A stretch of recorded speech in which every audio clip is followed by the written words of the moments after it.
नमस्कार, मैं हूँ भावना और आज हम सुन रहे हैं महात्मा गांधी जी की आत्मकथा। जब वे बम्बई वापस लौटे और उन्हें उनके भाई के द्वारा पता चला माता पिता की मृत्यु की खबर, तब उनका क्या हाल हुआ और वह किस प्रकार दक्षिण अफ्रीका में रवाना हुए, ये हम जानेंगे महात्मा गांधी जी की ही जुबानी। दक्षिण भारत में इस बीच काठियावाड़ के अंदरूनी झगड़ों का भी मुझे बहुत कुछ अनुभव हो गया। उनसे मेरा जी ऊब उठा। इसी समय भाई साहब के पास पोरबंदर की दादा अब्दुल्ला एंड कंपनी की एक मेमन दुकान का संदेश आया कि दक्षिण अफ्रीका में हमारा बड़ा व्यापार है। तैयब हाजी खान मोहम्मद पर हमारा 40,000 पाउंड का बड़ा मुकदमा बहुत दिनों से चल रहा है। यदि आप अपने भाई को वहाँ भेज दें तो हमें भी सहायता मिलेगी और उनको भी कुछ मदद हो। इस दुकान के एक हिस्सेदार ने यदि मैं 1 वर्ष काम कर दूं तो मुझे आने जाने का पहले दर्जे का किराया और भोजन के खर्च के अलावा 105 पाउंड देने का वादा किया है। मैं राजी हो गया और अप्रैल 1893 में हिंदुस्तान से अफ्रीका के लिए रवाना हो गया। नेटाल का बंदरगाह यूँ तो डरबन कहलाता है, पर नेटाल को भी बंदरगाह कहते हैं। मुझे बंदरगाह पर लिवानी स्वयं अब्दुल्ला सेठ आए थे। नेटाल के जो लोग जहाज पर अपने मित्रों को लिवाने आए थे, उनके रंग ढंग से समझ गया कि यहाँ हिंदुस्तानियों का आदर नहीं है। अब्दुल्ला सेठ की जान पहचान के लोग उनके साथ जैसा व्यवहार करते थे, उसमें मुझे एक प्रकार का हल्कापन दिखाई पड़ रहा था और उससे मेरे दिल को चोट पहुंची थी। पर अब्दुल्ला सेठ तो इस अपमान के आदी हो गए थे।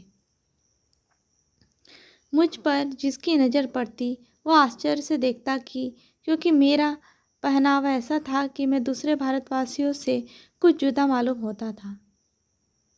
उस समय मैं फ्रांक कोट और बंगाली पगड़ी पहने था। घर पहुंचा। अब्दुल्ला सेठ के कमरे के पास का कमरा मुझे दिया गया। अभी हमारी पूरी जान पहचान नहीं हुई थी। अपने भाई को लिखी चिट्ठी उन्होंने पढ़ी। वह कुछ असमंजस में पड़ गए। उन्होंने समझ लिया कि भाई ने तो सफ़ेद हाथी घर बंधवा दिया। मेरी साहबी ठाट बाट उन्हें बड़ा खर्चीला लगा, क्योंकि मेरे लिए उनके पास उस समय कोई काम तो था नहीं। मुकदमा चल रहा था ट्रांसवाल में, सो तुरंत ही मुझे वहाँ बेचकर क्या करते। फिर वह भी एक सवाल था कि मेरी योग्यता और ईमानदारी का विश्वास भी कहाँ तक किया जाए, और प्रिटोरिया में वह स्वयं मेरे साथ रह नहीं सकते थे। प्रतिवादी प्रिटोरिया में रहते थे। कहीं उनका प्रभाव मुझ पर होने लगे तो, और दूसरे काम भी उनके कर्मचारी मुझसे अच्छा कर सकते थे। फिर कर्मचारी से यदि भूल चूक हो जाए तो उसे कुछ कहा सुना भी नहीं जा सकता। मुझे कुछ कहने से भी रहे। काम या तो क्लर्क का था या मुकदमे का, तीसरा कोई था ही नहीं। ऐसी हालत में यदि मुकदमे का काम मुझे नहीं सौंपते हैं तो घर बैठे मेरा खर्च उठाना पड़ता। अब्दुल्ला सेठ यूँ पढ़े लिखे कम थे, पर उनका ज्ञान बहुत बड़ा चढ़ा था। उनकी बुद्धि तेज थी और वह खुद भी इस बात को जानते थे। अंग्रेजी का इतना ज्ञान था कि बोलचाल का काम चला लेते थे। बैंक के मैनेजरों से बातें कर लेते, यूरोपियन व्यापारियों से सौदा कर लेते और वकीलों को अपना मामला समझा लेते थे। हिंदुस्तानियों में उनका काफ़ी मान था। उनकी दुकान उस समय हिंदुस्तानियों में सबसे बड़ी नहीं तो बड़ी दुकानों में ज़रूर थी। दूसरे या तीसरे दिन वह मुझे डरबन की अदालत दिखाने ले गए। वहाँ कई लोगों से परिचय कराया।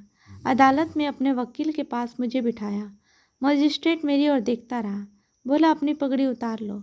मैंने इनकार किया और अदालत से बाहर चला गया। मेरे भाग्य में तो यहाँ भी लड़ाई लिखी थी। पगड़ी उतरवाने का रहस्य मुझे अब्दुल्ला सेठ ने समझाया। मुसलमान पोशाक पहनने वाला अपनी मुसलमानी पगड़ी यहाँ पहन सकता है। दूसरे भारतवासियों को अदालत में जाते हुए अपनी पगड़ी उतार लेनी चाहिए।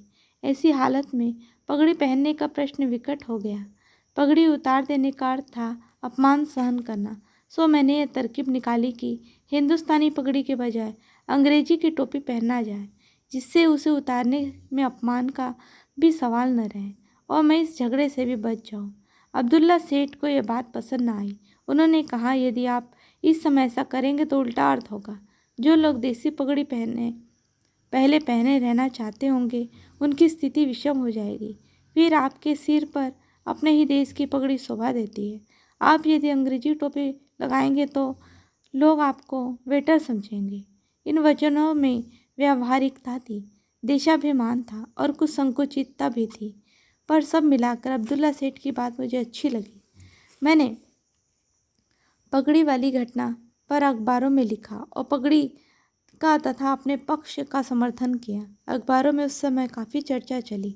अनवेलकम विजिटर, अनिमंत्रित अतिथि के नाम से मेरा नाम अखबारों में आया। 3-4 दिन के अंदर अनायास ही दक्षिण अफ्रीका में मेरी प्रसिद्धि हो गई। किसी ने मेरे पक्ष का समर्थन किया, किसी ने मेरी उद्दंडता की निंदा की। अब्दुल्ला सेठ को मेरे लिए काम तलाशने में अधिक समय न लगा। उनके मुकदमे के लिए मेरा प्रिटोरिया में रहना जरूरी था। 7वें या 8वें दिन में डरबन से रवाना हुआ। मेरे लिए पहले दर्जे का टिकट लिया गया। सोने के लिए वहाँ 5 शिलिंग का एक अलहदा टिकट लेना पड़ता था। अब्दुल्ला सेठ ने आग्रह के साथ कहा कि सोने का टिकट ले लो, पर मैंने कुछ तो हट में और कुछ मद में और कुछ पैसे बचाने के लोभ से इनकार कर दिया।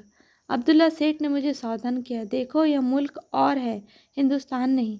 खुदा की मेहरबानी है, आप पैसे का ख्याल न करें, अपने आराम का सब इंतजाम कर लेना। मैंने उन्हें धन्यवाद दिया और कहा कि आप मेरी चिंता न कीजिए। नेटाल की राजधानी मेरिट्सबर्ग में ट्रेन रात को 9 बजे पहुंची। यहाँ सोने वालों को बिछौना दिए जाते थे। रेलवे के नौकरों ने आकर कहा, आप बिछौना चाहते हैं? मैंने कहा, मेरे पास बिछौना है। वह चला गया। इस बीच यात्री आया। उसने मेरी ओर देखा। मुझे हिंदुस्तानी देखकर वह चकराया, बाहर गया और 1-2 कर्मचारी को लेकर आया। किसी ने मुझसे कुछ न कहा। अंत में एक अफसर आया। उसने कहा, उतरो, तुमको दूसरे डिब्बे में जाना होगा। मैंने कहा, पर मेरे पास पहले दर्जे का टिकट है। उसने जवाब दिया, कोई बात नहीं, मैं तुमसे कहता हूँ, तुम्हें आखिरी डिब्बे में बैठना होगा। मैं कहता हूँ कि डरबन से इसी डिब्बे में बिठाया गया हूँ और इसी में जाना चाहता हूँ। अफसर बोला, यह नहीं हो सकता, तुम्हें उतरना होगा, नहीं तो सिपाही आकर उतार देंगे। मैंने कहा, तो ठीक है, सिपाही आकर भले ही मुझे उतारे, पर मैं अपने आप नहीं उतरूंगा। सिपाही आया। उसने हाथ पकड़ा और धक्का मारकर मुझे नीचे गिरा दिया। मेरा सामान नीचे उतार दिया। मैंने दूसरे डिब्बे में जाने से इनकार किया। गाड़ी चल दी। मैं वेटिंग रूम में जा बैठा। हैंड बैग अपने साथ रखा। दूसरे सामान को मैंने हाथ न लगाया। रेल वालों ने सामान कहीं रखवा दिया। सर्दी का मौसम था। दक्षिण अफ्रीका में ऊंची जगहों पर बड़े जोर का जाड़ा पड़ता है। मेरिट्सबर्ग ऊंचाई पर था, इससे खूब जाड़ा लगा। मेरा ओवरकोट मेरे सामान में रह गया था। सामान मांगने की हिम्मत न पड़ी, कहीं फिर बेइज्जती न हो। सर्दी में सिकुड़ता और ठिठुरता रहा। कमरे में रोशनी न थी। आधी रात के समय एक मुसाफिर आया। ऐसा जान पड़ा मानो वो कुछ बात कहना चाहता हो, पर मेरे मन की हालत ऐसे न थी कि मैं बातें करता। मैं सोचता रहा, मेरा कर्तव्य क्या है? मुझे अपने अधिकारों के लिए लड़ना चाहिए या वापस लौट जाना चाहिए, या जो अपमान हो रहा है उसे सहन करके प्रिटोरिया पहुंचूं और मुकदमे का काम खत्म करके देश चला जाऊं। मुकदमे को अधूरा छोड़कर भाग जाना तो कायरता होगी। मुझ पर जो कुछ बीत रही है वह तो रंगद्वेष रूपी महारोग के ऊपरी लक्षण है। यदि इस महारोग का उखाड़ फेंकने का सामर्थ्य अपने अंदर हो तो उसका उपयोग करना चाहिए। उसके लिए जो कुछ कष्ट और दुख सहने पड़े सहना चाहिए। इस अन्यायों का विरोध उसी हद तक करना चाहिए जिस हद तक उसका संबंध रंग द्वेष दूर करने से हो। ऐसा संकल्प करके जिस तरह भी हो दूसरी गाड़ी से आगे जाने का फैसला किया।